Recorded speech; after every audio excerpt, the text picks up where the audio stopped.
professional na performance ni Ed Galang ang umangat sa unang banggaan.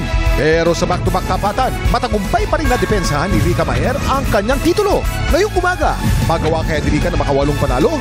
Siya na ba ang magiging kauna-unahang longest reigning kampiyon? Tutukan niya dito sa Tanghalan ng Kampiyon.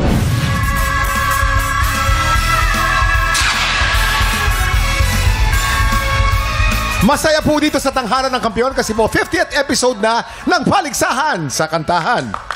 So far, meron na tayong 5 grand finalists. Anong klaseng kampiyon kaya ang susunod sa hanay nila?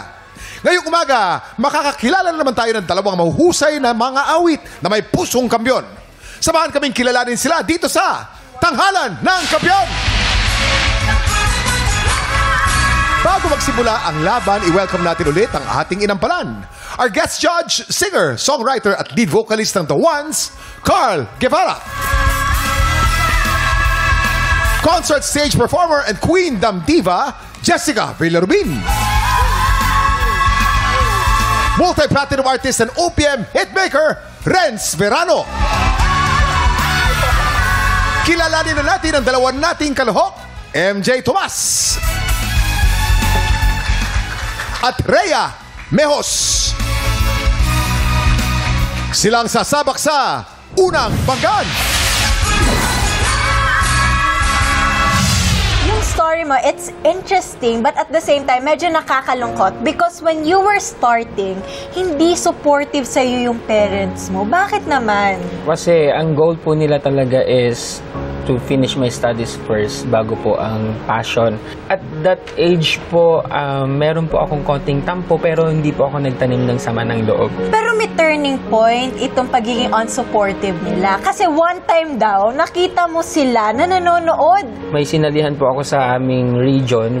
Unexpected po na napanalunan ko ang first runner-up. And then, na-surprise din po kasi ako. Isa sa mga viewers, live viewers po namin sa singing contest is yung family ko, which is dati hindi po nila ginagawa. Ngayon, kamusta yung relationship mo with your parents? Okay na okay po kami kasi sinusuportahan na po nila ako. Kung ano man yung gusto kong tahakin sa buhay. That's so nice to hear. Baka may gusto kong sabihin kay nanay at kay tatay. Yung lahat ng performances ko para po sa inyo. MJ Tomas from Santiago City. Hi, MJ. Hello, Sir Happy. Kamusta? Matagal ka na ba kumakanta? Ilang taon ka na kumakanta, MJ? Since ano po, bata pa po kasi ako kumakanta na po ako noon. Grade 1, ganun po. Kinder. Grade 1? Yes, sir. Kamusta naman ang pakiramdam mo ngayon? Kinakabahan ka ba? O talagang makumpiyansa ka? Anong feeling mo? May halong ka ba po? May halong ka ba? Opo. Actually, sabi nila, that's normal. Opo. Kakabahan ka kaya sa masasabi ng ating inampalan? Gusto ko lang malaman mo na ang ganda ng low notes mo. Kala ko naman, gaano ka-importante yung sasabihin mo? Low notes lang pala. Ang ganda ng low notes. Kasi minsan, Kuya Kim, yun yung isa din sa mahirap yung low notes. Ako, yan yung inaaral ko talaga until now. But with you, like yung control, you have it. Careful. Kasi may mga parts na medyo nawawala ka sa tono. I love how you end the song before ka bumuga, yung hinina mo. Ang ganda nung part na yun. Akala ko yun na yung ending eh. But umano ka pala. Meron pa palang pasabog. Kaya, good job ka doon. Congrats! I love your voice quality. Grabe yung lamig, yung texture ng boses mo. It's very soothing to the ears. And dito sa performance na to, we have a lot of pitch issues. And that's why whenever I judge Kuya Kim, I always try to balance how I feel about the performance versus the technicalities of it. Pero ito yung isang example na hindi makakontra ang pakiramdam at technicality. The technicality supports the feeling. It supports the message. And kahit na anong linaw ng mensahe, if the technique isn't supporting that defeats the purpose. So in this case, I would like to say that if you worked on the technique, if you worked on the pitch recognition, because that can be trained. If you work on that, it will help you convey the message even more. Yun po ang para sa akin. Yan. So, ang technique ay nandyan para magbigay ng mensahe. Exactly. So, paraan para dun sa mensahe. Yes, Yun. yes. O na. Renz, o na. MJ. Maganda yung simula mo, yung bulong. Quality, maganda. Putol lang nung salita. alam mo na yon, magbabalik. Buuin mo yon para mas ayos, ha? Yung falsetto mo dun sa ay siya rin kabayaran, nagfalsetto ka. Alam mo, meron akong suggestion. Yung ginawa mo dun sa dulo, yung isipin mo, yung control mo dun mo rin gawin dun sa kabayaran. Huwag mong i-falsetto. Mas maganda. Sa tingin ko lang. Sa tingin ko. Yung same treatment na ginawa mo dun sa false ending mo before the isipin mo na last, yun ang gawin mo dun sa kabayaran. Ganda yon. Meron kang slide na technique. I think dito sa pilitin mo, ini-slide mo, okay naman yon. Yung mga dulo mo dun sa last stanza, magbago. Medyo hindi natin nasasapul, ha? Kaya ingatan mo yon. Tsaka yung pinaka-importante, yung ating last line. Yun bibigyan mo ng konting kahalagaan yung ating dulo dahil yun ang maiiwan sa mga nanonood sa'yo. Maraming salamat sa ating mga inampalaan. Pagkarami nating natututunan sa mga inampalaan natin. Ang tanong, anong score kaya ang ibibigay nila? MJ, ang stars na ibibigay ko sa'yo today ay...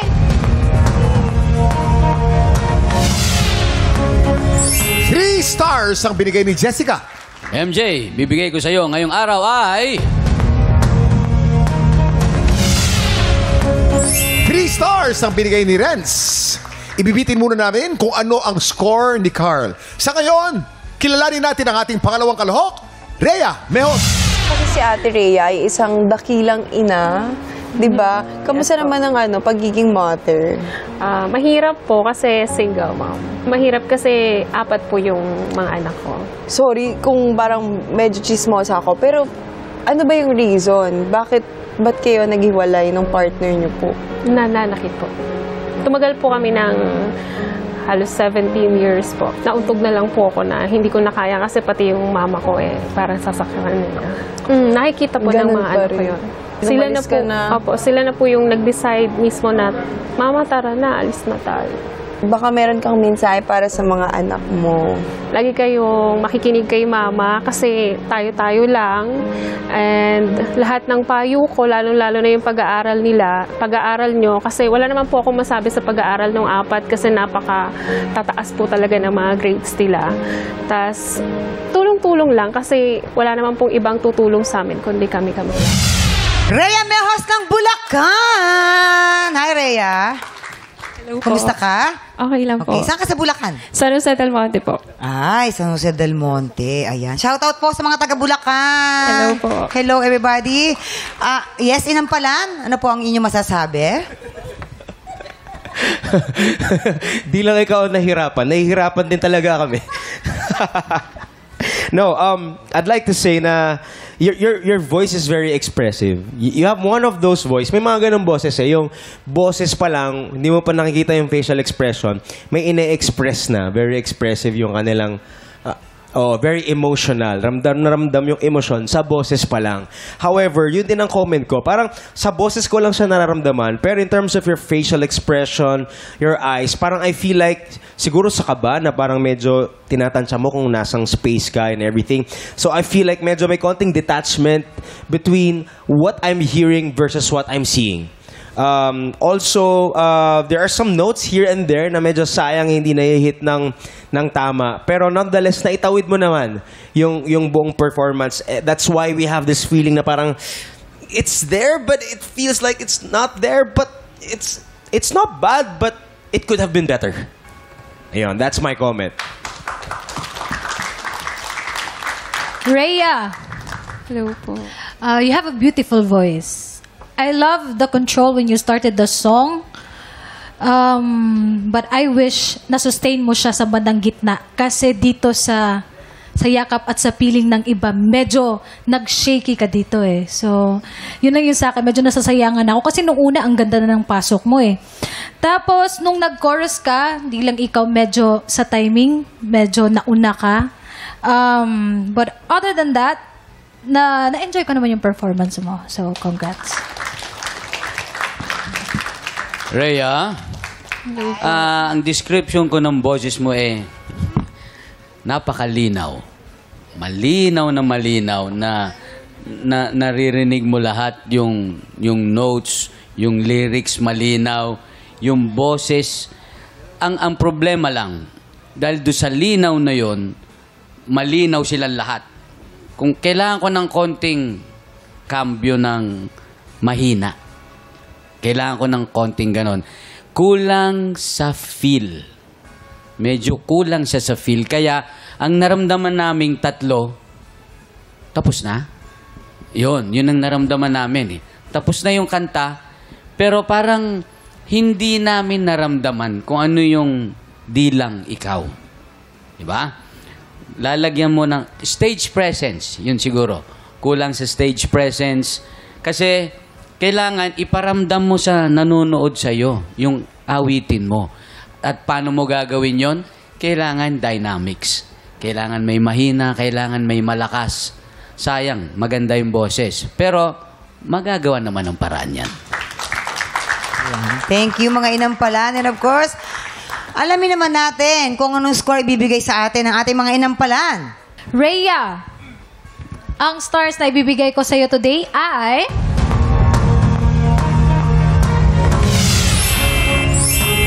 3 stars.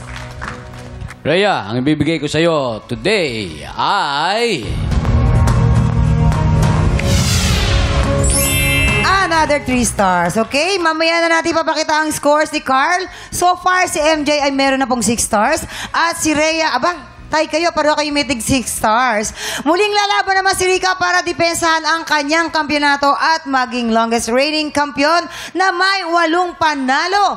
Magtagumpay kaya siya? Tutukan niyan sa tanghalan ng kampiyon dito lang sa TikTok Lock!